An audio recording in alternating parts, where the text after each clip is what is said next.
Accustomed as we are, by hereditary prejudices and absolutely unsound education and training, to see government, legislation, and magistracy everywhere around, we have come to believe that man would tear his fellow man to pieces like a wild beast the day the police took his eye off of him. That chaos would come about if authority were overthrown during a revolution. And with our eyes shut, we pass by thousands and thousands of human groupings which form themselves freely without any intervention of the law and attain results infinitely superior to those achieved under government tutelage. If you open a daily paper, you find its pages are entirely devoted to government transactions and to political jobbery. A Chinaman reading it would believe that in Europe nothing gets done save by order of some master. You find nothing in them about institutions that spring up, grow up, and develop without ministerial prescription. Nothing, or hardly nothing, even when there is a heading, sundry events. It is because they are connected with the police. A family drama, an act of rebellion, will only be mentioned if the police have appeared on the scene. 350 million Europeans love or hate one another, work, or live on their incomes. But, apart from literature, theater, or sport, their lives remain ignored by newspapers if governments have not intervened in some way or other. It is even so with history. We know the least details of the life of a king or of a parliament. All good and bad speeches pronounced by the politicians have been preserved. Quote, speeches that have never had the least influence on the vote of a single member, unquote, as an old parliamentarian said. Royal visits, good or bad humor of politicians, jokes or intrigues, are all carefully recorded for posterity. But we have the greatest difficulty to reconstitute a city of the Middle Ages, to understand the mechanism of that immense commerce that was carried on between Hanseatic cities, or to know how the city of Rouen built its cathedral. If a scholar spends his life in studying these questions, his works remain unknown, and parliamentary histories, that is to say, the defective ones, as they only treat one side of social life, multiply, are circulated, are taught in schools. And we do not even perceive the prodigious work accomplished every day by spontaneous groups of men which constitutes the chief work of our century. We therefore propose to point out some of these most striking manifestations, and to prove that men, as soon as their interests do not absolutely clash, act in concert, harmoniously, and perform collective work of a very complex nature.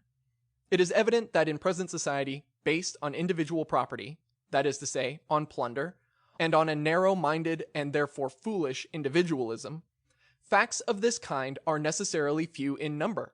Agreements are not always perfectly free, and often have a mean, if not execrable, aim. But what concerns us is not to give examples which we could blindly follow, and which, moreover, present society could not possibly give us.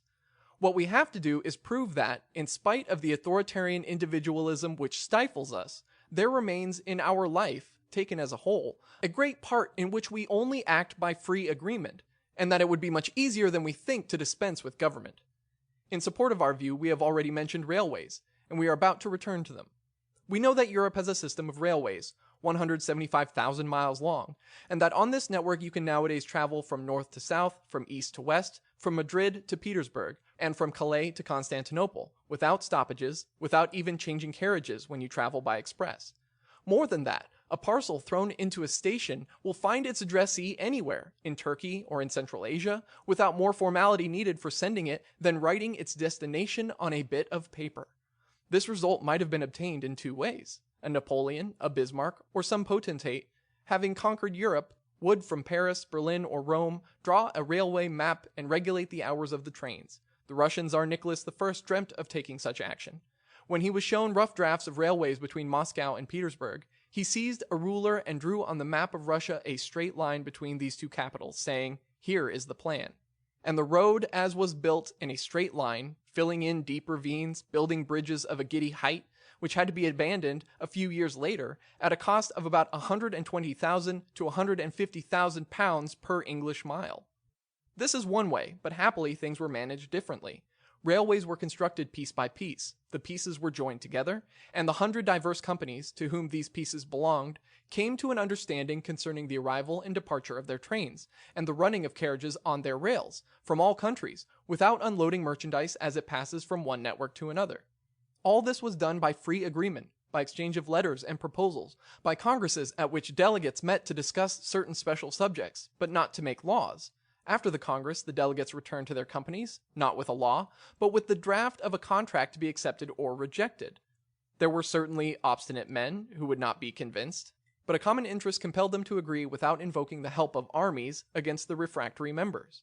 This immense network of railways connected together, and the enormous traffic it has given rise to, no doubt constitutes the most striking trait of our century, and it is the result of free agreement. If a man had foreseen or predicted it 50 years ago, our grandfathers would have thought him idiotic or mad. They would have said, "Never will you be able to make the shareholders of 100 companies listen to reason. It is a utopia, a fairy tale. A central government with an iron director can alone enforce it." And the most interesting thing in this organization is that there is no European central government of railways. Nothing. No minister of railways, no dictator, not even a continental parliament, not even a directing committee. Everything is done by contract.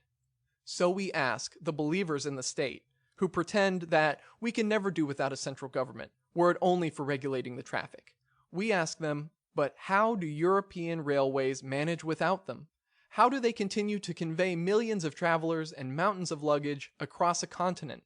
If companies owning railways have been able to agree, why should railway workers, who would take possession of the railways, not agree likewise? And if the Petersburg-Warsaw Company and that of the Paris-Belfort can act in harmony, without giving themselves the luxury of a common commander, why, in the midst of our societies, consisting of free groups of workers, should we need a government?